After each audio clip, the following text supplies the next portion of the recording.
What's up, everybody, and welcome to Read the Bible with me. I'm Stan, and today we're looking at chapter 3 of the book of Malachi.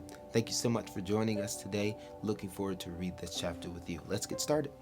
It says, "Behold, I send my messenger, and he will prepare the way before me.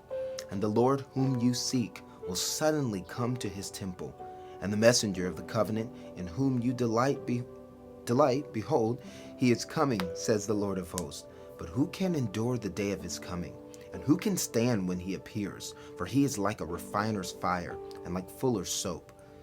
He will sit as a refiner and purifier of silver, and he will purify the sons of Levi, and refine them like gold and silver, and they will bring offerings in righteousness to the Lord. Then the offering of Judah and Jerusalem will be pleasing to the Lord, as in the days of old, as in former years. When they draw near to you for judgment, I will be a swift witness against the sorcerers, against the adulterers, against those who swear falsely, against those who oppress the hired worker in his wages, the widow and the fatherless, against those who thrust aside the sojourner. And do not fear me, says the Lord of hosts. For I, the Lord, do not change." One thing you need to know about God is he does not change. He's immutable. His feelings never change. The way he feels about things doesn't change. "Therefore you, O children of Jacob, are not consumed. From the days of your fathers you have turned aside from my statutes and have not kept them. Return to me, and I will return to you, says the Lord of hosts. But you say, how shall we return? Will a man rob God? Yet you are robbing me. But you say, how have we robbed you? In your tithes and your offerings, in your tithes and your contributions.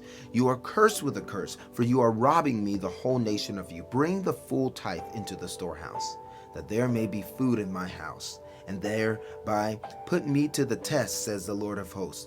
If I will not open the windows of heaven for you, and pour down for you a blessing until there is no more need, I will rebuke the devourer for you, so that it will not destroy the fruits of your soil, or your wine in the field shall not fail to bear, says the Lord of hosts. Then all nations will call you blessed, for you will be a land of delight, says the Lord of hosts. Your words have been heard are hard against me, says the Lord. But you say, how have we spoken against you? You have said, it is vain to serve God.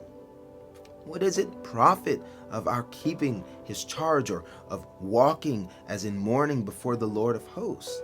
And now we call the arrogant blessed. Evildoers not only prosper, but they put God to the test and they escape. Then those who feared the Lord spoke with one another. The Lord paid attention and heard them, and a book of remembrance was written before him of those who feared the Lord and esteemed his name. They shall be mine, says the Lord of hosts, in the day when I make up my treasured possession. I will spare them as a man spares his son who serves him.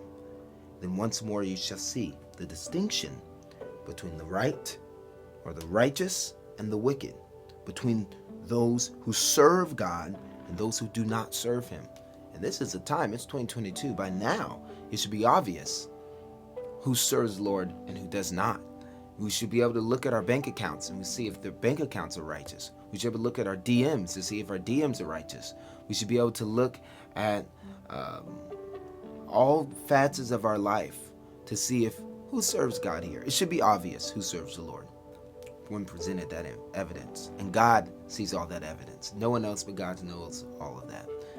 Thank you so much for reading chapter 3 of the book of Malachi. Tomorrow, you do not want to miss it. It's the last book of the Old Testament together. God bless you. Thank you so much for being here.